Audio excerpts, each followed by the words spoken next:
Alors, l'élément de la paix que vous recevez de Dieu et l'élément pour que vous procurez la paix, c'est le repos qui est entre les deux. Vous devez, quand vous rentrez dans le repos de Dieu, Dieu prend le contrôle. Dieu se bat pour vous. Amen. Alors, je veux en quelques minutes essayer de t'expliquer quelques petits points. Il y a beaucoup de points, tu l'as dans l'ouvrage. Je vais essayer de t'expliquer quelques petits points rapidement. Alors, un des premiers éléments, quand les disciples ont réveillé Jésus, ils lui ont dit, ne t'inquiètes-tu pas. Ça veut dire que pour les disciples, l'inquiétude était normale. S'inquiéter était normal. Je vous ai dit la dernière fois, je t'ai dit la dernière fois que la paix de Dieu est une émanation de l'amour de Dieu en nous. Pourquoi beaucoup de chrétiens n'arrivent pas à vivre la paix de Dieu? Parce qu'il existe des inquiétudes que nous trouvons normales. C'est-à-dire, nous trouvons normal de nous inquiéter de ne pas pouvoir payer nos études. Nous trouvons normal. C'est quoi l'inquiétude? L'inquiétude, c'est le souci qu'on met par rapport à un besoin. Et la Bible dit qu'à cause de l'inquiétude, la semence qui a été jetée dans une terre avec des épines n'a pas donné du fruit. Son fruit n'est pas arrivé à maturité. L'Église et les chrétiens, la nature humaine, trouve normal de s'angoisser, de s'inquiéter pour certaines choses. Être inquiet lorsqu'on est malade, être triste lorsqu'on a ceci. Jésus dit non. C'est pourquoi je te dis au départ, si tu veux devenir comme Christ, imite-le. Observe Jésus attentivement. Et la façon dont Christ se comporte, c'est la norme du royaume. Jésus a dit, je vous laisse ma paix. Quelqu'un qui commence à s'inquiéter du lendemain est dans son cœur en train de rechercher, non pas la paix de Dieu, mais la paix des hommes. Il est en train de rechercher que Dieu m'envoie l'argent pour payer ce loyer. Sinon, je suis en mode panique. Et il va cesser de paniquer quand l'argent sera venu pour payer ce dont il avait besoin. Tant que tu seras dans cette atmosphère, tu ne pourras pas prendre la paix de Dieu. Dieu dit, recherche ma paix. Pas la paix du monde. La paix de Dieu précède le miracle. C'est-à-dire, c'est une atmosphère dans laquelle je rentre sans même que mon problème ait été réglé. Amen. Mais parce que je suis rentré, je vais permettre à la réponse de Dieu de se manifester. Rejette la paix du monde et reçois la paix de Christ. Elle existe, elle est réelle. Tu peux la recevoir, tu peux la prendre. Alléluia. Qu'est-ce que tu dois faire pour ne pas la recevoir? Accepte dans ton cœur que t'inquiéter pour ce pourquoi les humains s'inquiètent n'est pas bon. T'angoisser pour ce pourquoi tous les hommes s'angoissent. Il y en a qui sont inquiets parce que leur âge passe, ils ne sont pas encore mariés. Les hommes ont dit, ne t'inquiète pas de ton âge. Dis, Seigneur, donne-moi ta paix. Ne t'inquiètes pas de ce que tu n'as pas la souci. Il ne faut pas copier le monde. Notre modèle, c'est le Christ. Jésus nous a dit, en toutes circonstances, ne craignez pas, ne vous inquiétez pas. Observe-le, admire-le. C'est vrai, il y a encore beaucoup de détails. Je te conseille l'ouvrage vivement. Mais l'élément principal, c'est ça. C'est qu'est-ce que tu regardes, qu'est-ce que tu contemples. Si tu trouves normal la façon dont les hommes se comportent, tu vas reproduire. Nous tous qui le visage découvert, contemplons le Christ. Paul dit, vous m'imitez. Vous avez, de la façon dont j'imite Jésus, vous m'avez imité. Et au milieu des tribulations, vous avez gardé la joie. Parce que votre modèle de copie, ce n'est pas les hommes. C'est le calme de Christ. Alléluia. C'est cet élément-là sur lequel je voudrais insister. Ne pas, dès que tu t'inquiètes, regarde dans la parole de Dieu. Est-ce que Dieu aurait été inquiet dans telle situation? Est-ce qu'il aurait paniqué dans telle situation? Et si tu vois qu'il n'aurait pas paniqué, dis Seigneur, je veux être comme toi. Rentre en prière, dis je veux être comme toi. Amen. Alléluia. Ça, c'est un des points parmi tant d'autres pour manifester la paix de Dieu. Et puis, laisse-moi toucher sur le repos. Dis avec moi le repos. Le repos. Alors, donc la paix, shalom, le repos à retrouver, c'est...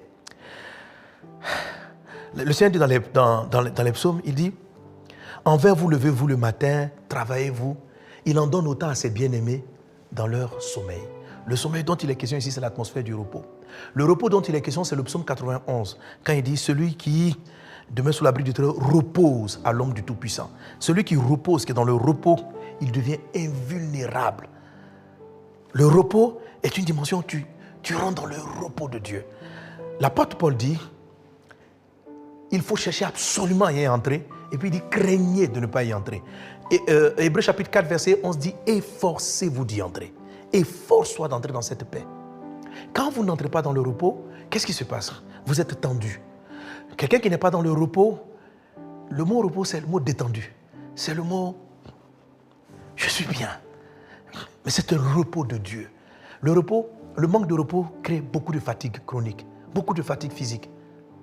Parce qu'on n'est pas tranquille, on n'est pas calme, on est agité. Le psaume dont je parlais tantôt, qui dit qu'il en donne à ses bien-aimés pendant qu'ils dorment, n'exhorte pas à la paresse. Non, pas du tout. Loin de là. Amen. Il exhorte au repos. Alors, j'essaie de trouver la meilleure façon de parler du repos. Je crois que le repos ressemble à parcourir une distance, soit en avion ou à pied. OK? Celui qui rentre dans le repos de Dieu, c'est celui qui parcourt la même distance en avion. C'est-à-dire, il monte dans l'avion. Ce n'est pas ses efforts qui le transportent. Il va à une destination. Celui qui n'est pas dans le repos, c'est celui qui dit « Je veux quitter Abidjan et je m'en vais en Israël ». Et il se bat avec ses propres forces. Les chrétiens qui sont dans le repos ne s'appuient plus sur leur force, mais sur la force de Dieu. Quand quelqu'un est dans un avion, il peut dormir, il est relax. Ce n'est pas lui qui se bat, c'est l'avion qui se bat. Jésus a déjà tout accompli. Entrer dans le repos de Christ, ce n'est même pas se convertir. Parce que tu peux te convertir, essayer de vivre la vie chrétienne avec tes propres moyens. Je vais atteindre ceci, je vais atteindre cela. Rentre dans l'avion. Entre dans l'avion. Entre dans l'avion de Jésus. Alors, comment est-ce qu'on entre dans l'avion? Comment est-ce qu'on se repose? Parce que le repos de Dieu, ce n'est pas la paresse, c'est l'intention d'atteindre une destination. Amen. Mais en l'atteignant, en étant dans la sécurité, dans le calme et détendu, parce que ce n'est pas moi qui combat, mais c'est lui qui combat pour moi. C'est ça le repos. Amen. Et moi, je suis au repos. Et Dieu dit de craindre, parce que si tu n'es pas dans l'avion, mais tu vas traverser toute ta destination et tu ne pourras pas atteindre la destination. Tu vas rencontrer les montagnes, les vallées, les animaux, tout ce qui t'empêche de pouvoir atteindre ta destination. Entre dans l'avion. Dis, entre dans l'avion de Dieu. Amen. Et pour Jésus, c'est encore plus sécurisé qu'un avion, même si les vols en avion sont les moyens de transport les plus certains, mais l'avion de Dieu est plus sécurisé. OK? Alors, comment on fait rentrer un avion? Pour te montrer des points rapidement sur le repos. La première des choses pour entrer dans un avion, c'est qu'on connaît sa destination. OK? Il faut avoir une destination. Celui qui a appuyé aussi a une destination. La vision que l'Esprit te donne est un élément de repos. Sache ce que tu vas atteindre. Dans tout ce que tu fais, cherche des objectifs. Ça, c'est un élément du repos. C'est très important. Qu'est-ce que tu veux atteindre? Maintenant, celui qui rentre dans l'avion va valider bien sûr les conditions pour reprendre sa pièce d'identité, payer le ticket, etc. Là, c'est donner ta vie au Seigneur Jésus. Accepter Jésus comme Seigneur et Sauveur. Amen. C'est ce qui fait que tu as droit à accéder à l'avion. Vous savez, je connais quelqu'un, il y a quelqu'un qui souffre d'aviophobie. L'aviophobie. Hein? Il y a des gens, quand ils montent dans l'avion, j'avais une dame comme ça, là, une sœur en Christ, elle avait l'aviophobie. On a dû même chasser le démon parce que c'était un démon à la fin. Et il fallait qu'elle prenne des somnifères, qu'elle rentre pour monter dans l'avion. Celle-là, même si elle arrive à destination, elle n'est pas en repos. Elle a voyagé tendue, fatiguée, elle n'est pas dans le repos. Parce que tu peux rentrer dans l'avion et puis tu ne te reposes pas. Bref, ce que je suis en train de vous dire, c'est que celui qui rentre dans l'avion, il se confie. Amen. Le repos de Dieu vient de ce que tu t'abandonnes à Christ. Quand vous montez dans l'avion, vous vous confiez au pilote, vous vous confiez à la structure de l'avion. Vous ne vous battez pas. Ce n'est pas parce que tu cours dans l'avion. C'est un état intérieur. Quand tu sens que tu es en train de te battre par tes propres forces, tu fais cette prière. La Bible dit que de te confier à Dieu. Ceux qui se confient dans le Seigneur renouvellent leur force. Le psaume 91 s'adresse à ceux qui se confient. Papa, je vais atteindre telle destination, mais je ne compte pas sur moi. Voici la vision que tu m'as donnée.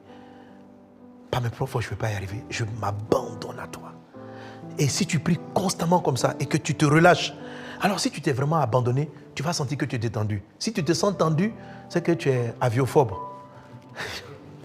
Tu as peur de monter. Tant que tu es aviophobe, c'est que tu n'as pas eu confiance dans le pilote, tu n'as pas confiance dans la conduite, tu as l'impression que tu dois veiller à ce que l'avion reste suspendu dans les airs.